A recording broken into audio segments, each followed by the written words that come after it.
Olá, boa noite. Veja no Brasil TV desta quarta-feira, dia 11 de janeiro. Novos depoimentos de golpistas presos nos ataques de domingo em Brasília reafirmam que a grande maioria não pagou por alimentação nem transporte. Sobe para 21 o número de vítimas dos temporais em Minas Gerais. A compra do material escolar no Rio de Janeiro, a lista pode ficar até 30% mais cara do que no ano passado. E ainda o início das celebrações da lavagem da escadaria do Senhor do Bonfim, em Salvador. Agora, no Brasil TV.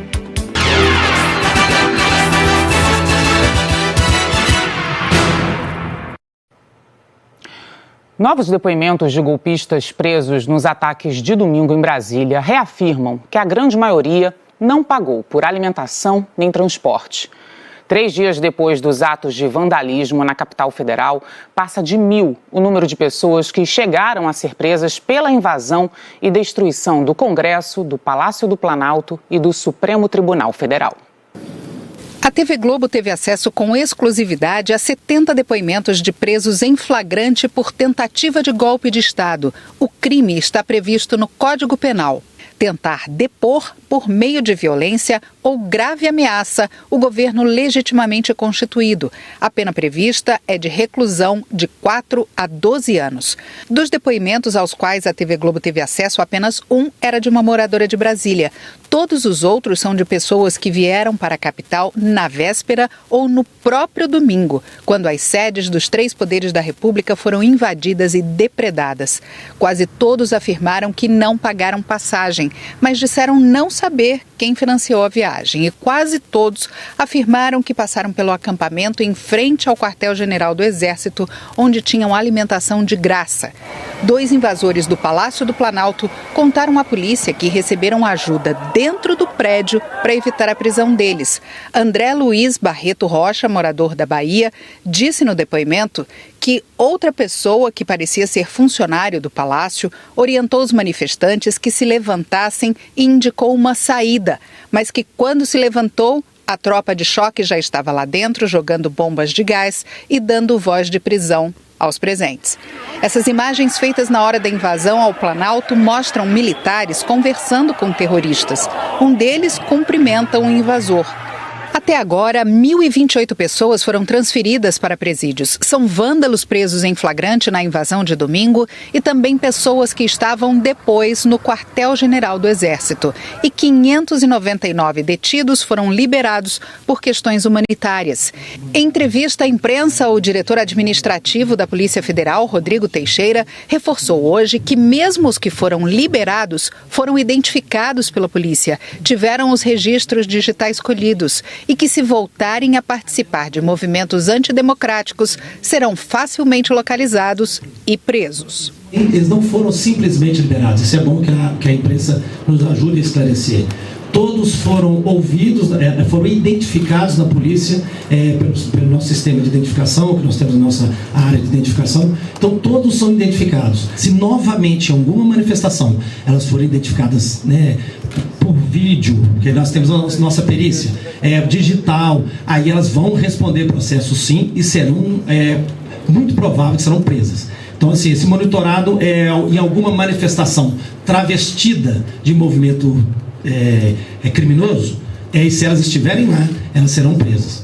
O Ministério Público Federal foi à Academia Nacional de Polícia para ver as condições em que os detidos estavam e divulgou uma nota dizendo que o trabalho da Polícia Federal para o correto atendimento fluía com agilidade e organização, que os advogados tinham amplo acesso ao local e havia várias equipes para atendimento médico de prontidão.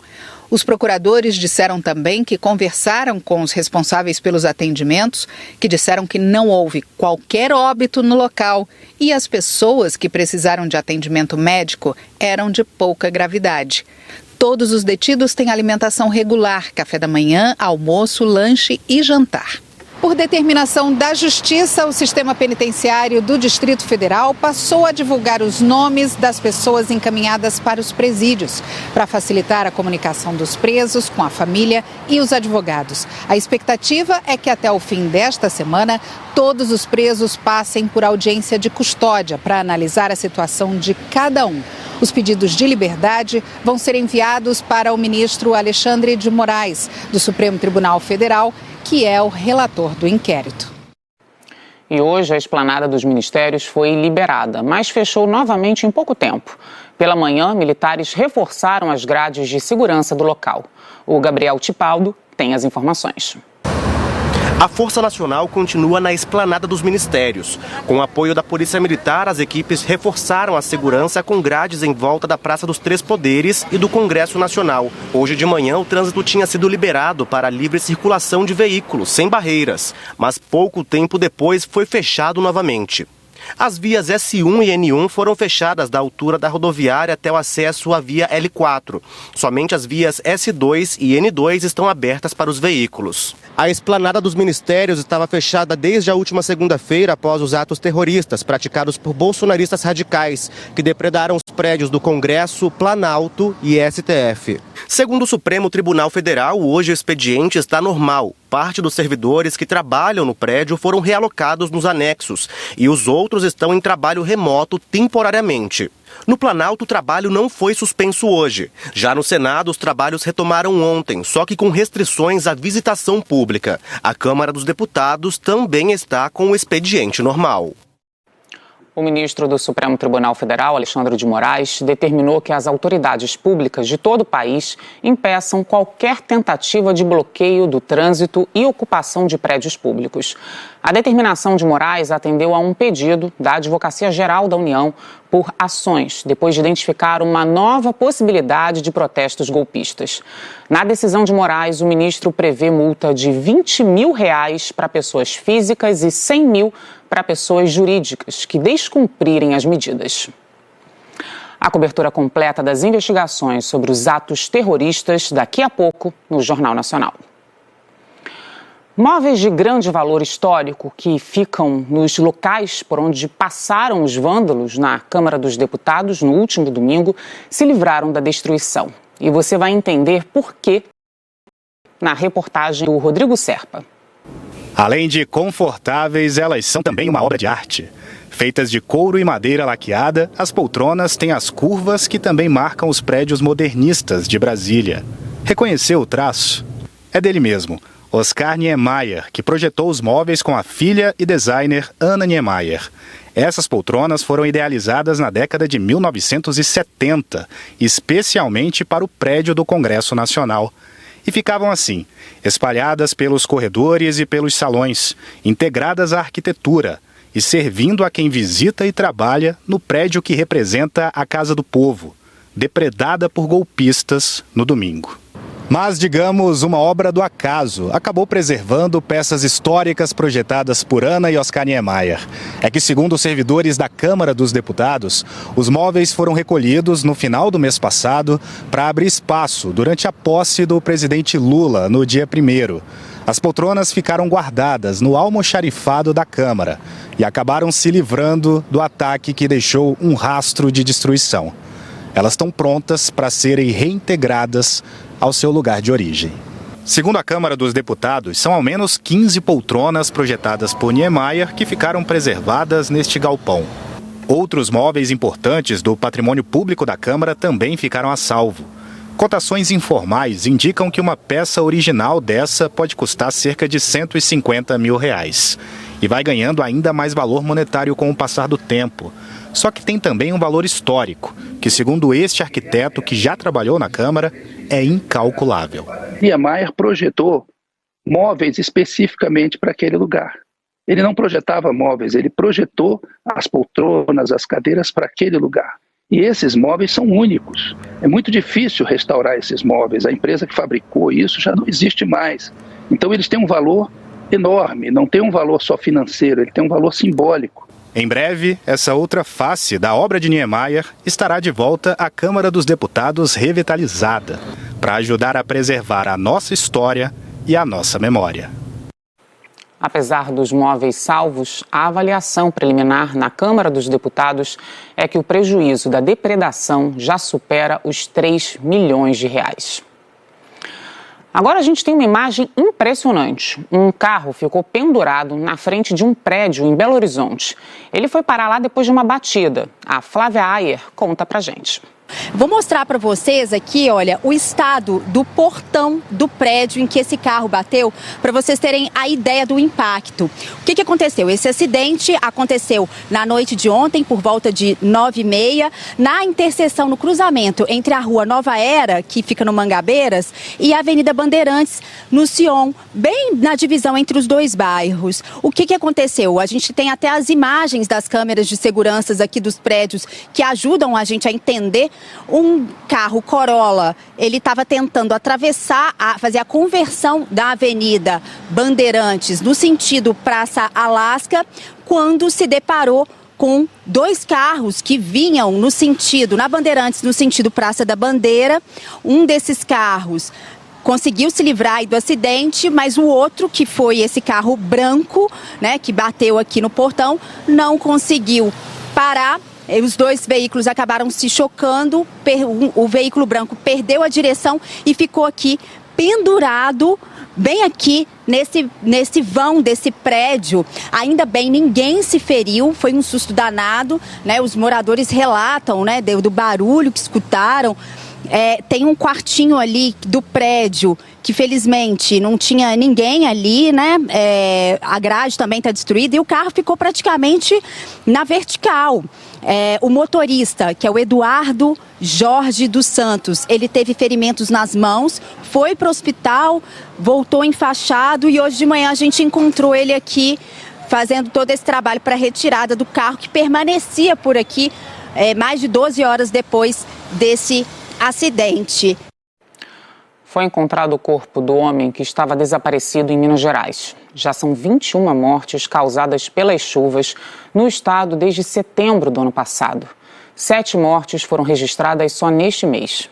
O corpo foi encontrado no rio Piracicaba, no distrito de Cachoeira do Vale, em Timóteo, a 30 quilômetros de distância de onde o rapaz havia desaparecido depois de um temporal que atingiu o município de Antônio Dias no fim de semana. Os militares foram acionados quando populares viram esse corpo boiando no rio Piracicaba e acionaram, né, o corpo de bombeiros. Aí os militares fizeram um resgate e se deram conta que se tratava de Warley Alves Rocha, de 25 anos, que desapareceu no temporal de sábado para domingo no distrito de Barra Alegre, no município de Antônio Dias. A família de Warley morava ao lado do córrego que corta o distrito e foi pega de surpresa no fim de semana pelo transbordamento e teve a casa destruída. 4 moradores foram arrastados pela enchente e foram socorridos pelo corpo de bombeiros, inclusive os pais de Warley, que estavam na casa e foram socorridos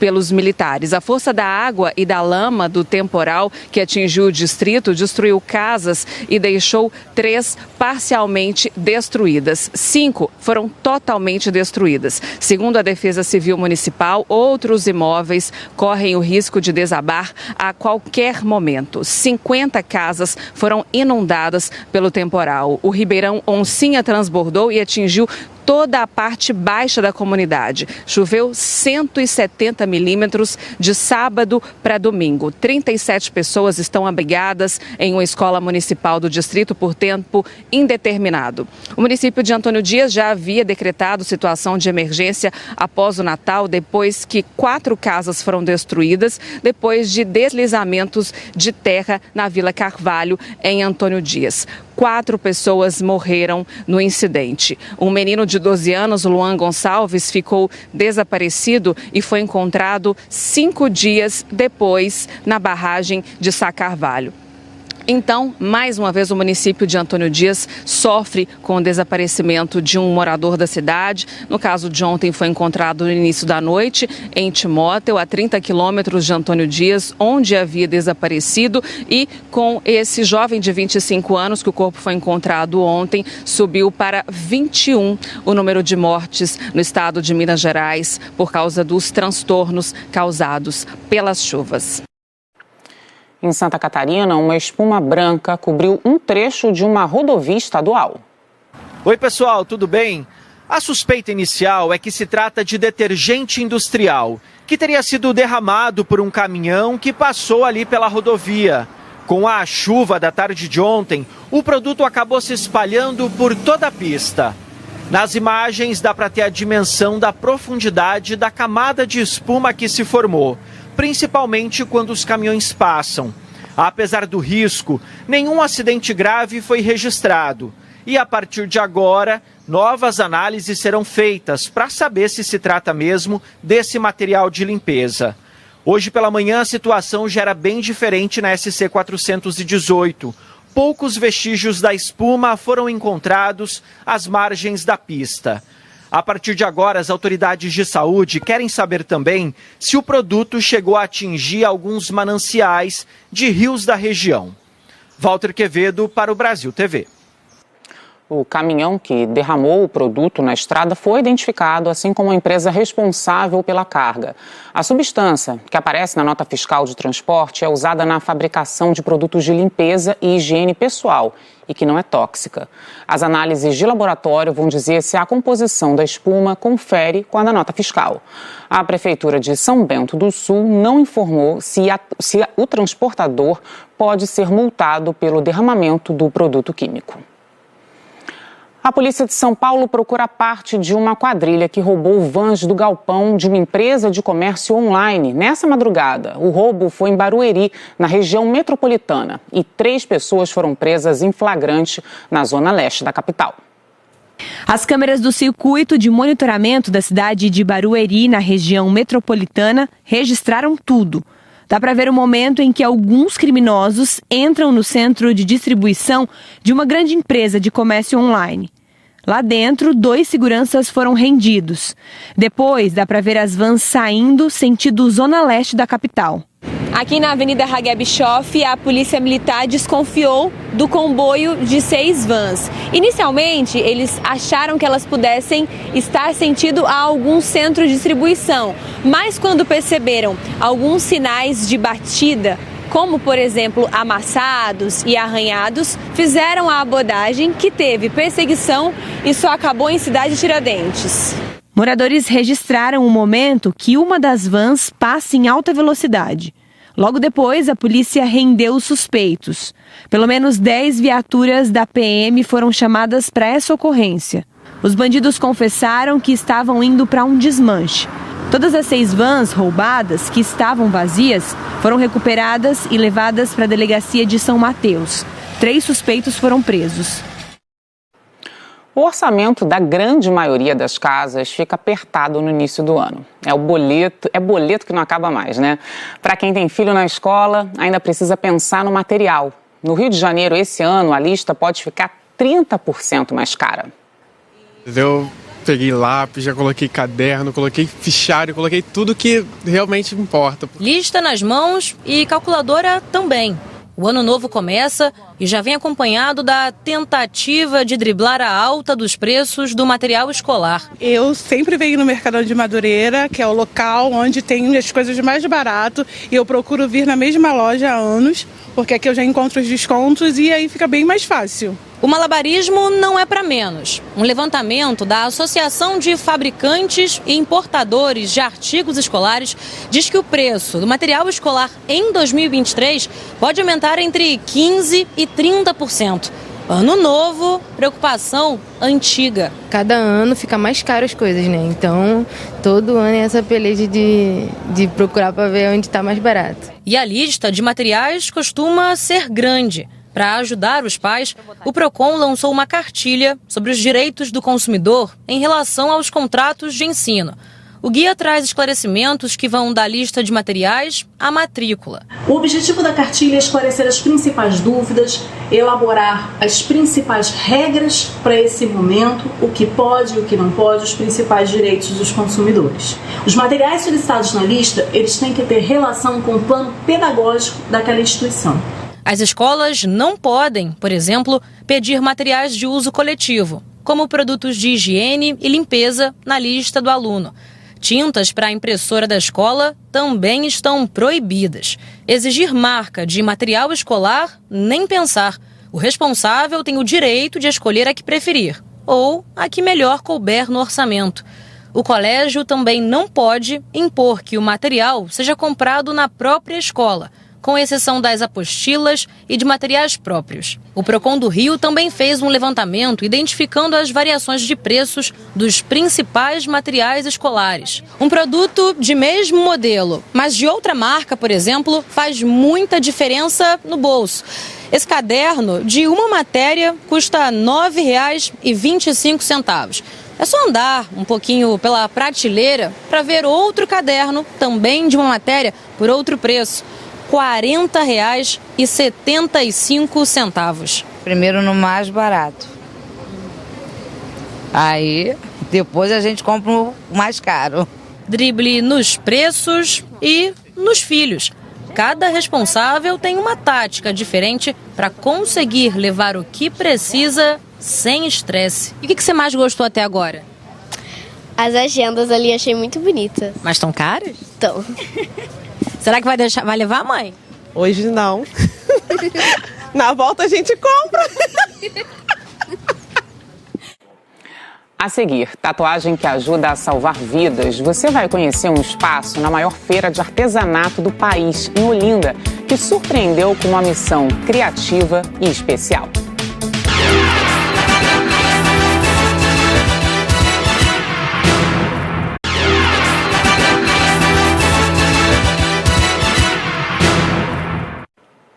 Brasil TV de volta falando de uma das maiores feiras de artesanato do país. A FENARRAL, que acontece em Olinda e completa 20 anos, trouxe nesta edição um espaço para quem curte tatuagem e piercing. E esse espaço surpreendeu com uma missão criativa e especial. No meio da movimentada FENARRAL, há quem pare para marcar na pele um desenho ou símbolo com um significado especial. No espaço Arte Tatu, que fica bem na entrada da feira, 7 tatuadores se revezam diariamente para receber o público. E aqui, além de fazer as tatuagens artísticas, eles têm outra missão bem nobre. A tatuagem salva vidas. O registro é para proteger e informar sobre algum problema de saúde ou alergia. E esse tipo de tatuagem é feito de forma totalmente gratuita por aqui. O Tatu Salva Vidas começou no ano passado, quando nós fizemos aqui no Classic Hall o nosso evento, a nossa convenção. A gente via que as pessoas que tinham comorbidades, elas jamais iam no estúdio procurar esse tipo de arte para poder marcar na pele. E é extremamente necessário, porque você passa mal na rua, o SAMU chega, não sabe o que você tem, vai aplicar aquele protocolo médico, as primeiras medicações, e às vezes você é alérgico a isso. Thaís tem 41 anos. Há mais de 20 convive com um monte de alergias. Resolveu colocar no braço, de forma bem visível, as substâncias principais que ela não pode ter contato. Começou só com dipirona e depois foi aumentando. E teve uma época que eu vi que já tinha para mais de 20 medicações que eu não poderia tomar de jeito nenhum. Eu já estava querendo fazer esse tipo de tatuagem, só que não tinha oportunidade ainda. A tatuadora Vivi Cândido foi quem fez o trabalho. Ela percebeu que tatuar todas as alergias no braço de Thaís seria difícil. Conversei com ela e decidimos fazer algo mais delicado, para ficar mais legal, mais bonito, harmônico. Então eu fiz algumas alergias, as mais fortes que ela tem, coloquei alergias a anti-inflamatórios, antibióticos e um floralzinho para dar um charme, deixar um ar mais feminino. A Nani e Ana Beatriz são mãe e filha. As duas têm diabetes tipo 1 e resolveram tatuar juntas essa informação. É a primeira tatuagem em 53 anos de vida de Anani, que já passou por situações delicadas por causa da doença. O diabético ele tem muita hipoglicemia e pode desmaiar em qualquer lugar. Então é necessário que seja visualizado, né, para chegar numa emergência, se tiver um socorro, ter o socorro correto.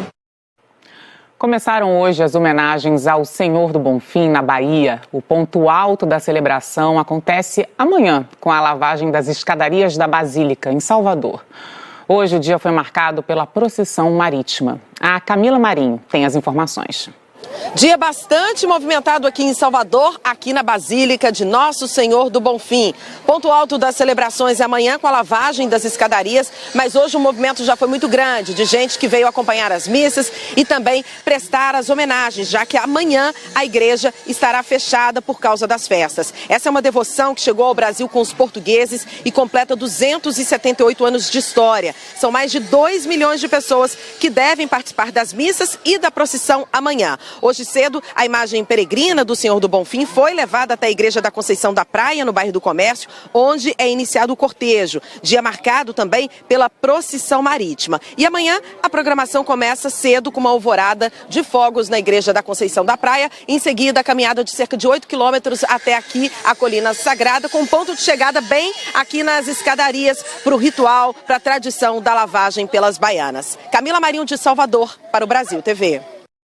O Brasil TV fica por aqui. Outras notícias logo mais no Jornal Nacional, às 8h30 da noite, hora de Brasília. Uma ótima noite.